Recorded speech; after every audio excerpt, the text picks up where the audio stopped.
Hello বন্ধুরা, শুভ দুপুর সবাইকে। কেমন আছো সবাই? অনেক দিন পর আরেকটা রান্নার রেসিপি নিয়ে চলে এলাম তোমাদের কাছে।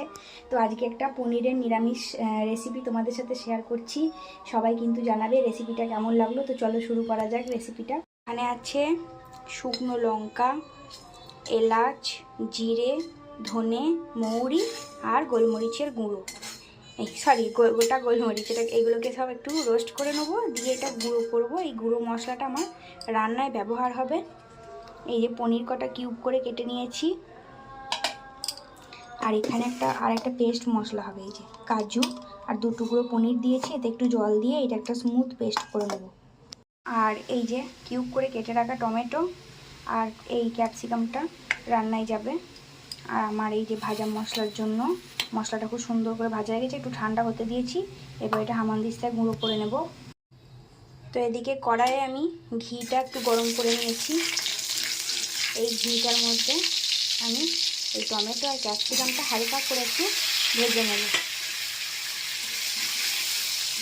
খুব বেশি ভাজবো না, জাস্ট হালকা একটু নরম হয়ে যাওয়া পর্যন্ত এটা ভেজে আমি তুলে রাখবো। তারপর বাকি রান্নার প্রসেসটা তোমাদের দেখাচ্ছি। বন্ধুরা দেখো, আমার এখানে ক্যাপসিকাম আর টমেটোটা আমি ঘিয়ে ভেজে তুলে রেখেছি। আর এদিকে আমি তেলটা গরম হতে দিয়ে দিচ্ছি। আমি এখানে সর্ষের তেলই ব্যবহার করছি। এতে একটু নুনও দিয়ে দিয়েছি, যাতে পনিরগুলো ভাজার সময় কড়াইয়ে লেগে না যায়। তো চলো এবার একে একে পনির কটাকে একটু ভেজে নিই। আর এই যে দেখো, আমার এখানে কাজু বাদাম আর যে পনিরের টুকরো ছিল তার পেস্টটাও আমি করে নিয়েছি। তো আমার পনিরগুলো লাল লাল করে ভাজা হয়ে গেছে।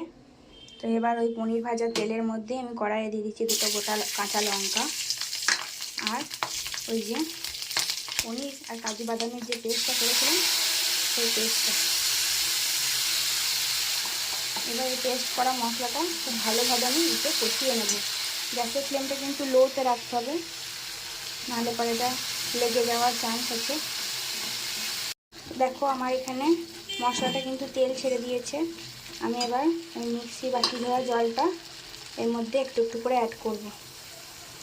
আমি এতে এখনও পর্যন্ত নুন বা মিষ্টি কোনো কিছুই দিইনি, জাস্ট একটু তেলের মধ্যে মশলাটা নেড়ে নিচ্ছি। তো জলটা ফোটার সময় আমি এবার পনির ভাজাগুলো একে একে দিয়ে দিলাম। এবার পনির ভাজা দিয়ে এটাকে বেশ ভালো করে একটু মিশিয়ে নেব। আর তারই সাথে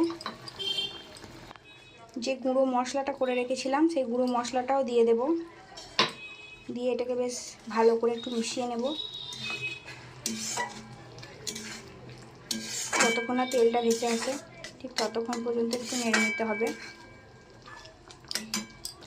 তো এটা বেশ খানিকক্ষণ মিশিয়ে নেওয়ার পর আমি এর মধ্যে ভেজে রাখা টমেটো আর ক্যাপসিকামটা দিয়ে দিচ্ছি।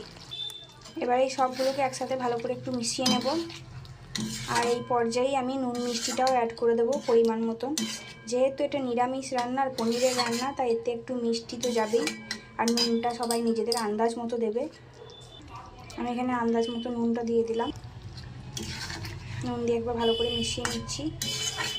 এরপর মিষ্টিটা দিয়ে দেব। মিষ্টিটা দিয়ে দিচ্ছি 1 চামচ মতো।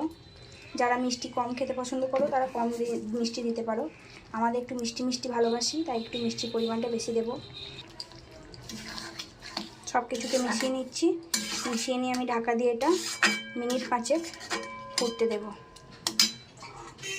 খুব একটা বেশি সময়ও লাগে না, খুব তাড়াতাড়িও হয় রান্নাটা।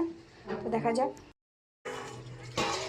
তো মাঝে আমি একবার বের করে নেড়ে নিয়েছিলাম, আর আমার একটু জলটা কম হয়েছিল বলে আমি একটু গ্রেভি রাখবো বলে গ্রেভির জন্য একটু জল দিয়ে দিয়েছি।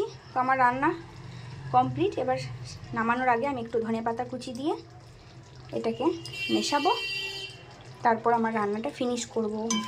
তো বন্ধুরা আজকেকার এই রেসিপিটা তোমাদের কেমন লাগলো সবাই কিন্তু অবশ্যই কমেন্টের মাধ্যমে জানাবে। ভালো লাগলে লাইক করে দিও, আর এটা শেয়ার করে অন্যান্য বন্ধুদের কাছে দেখানোর সুযোগ করে দিতে পারো তোমরা।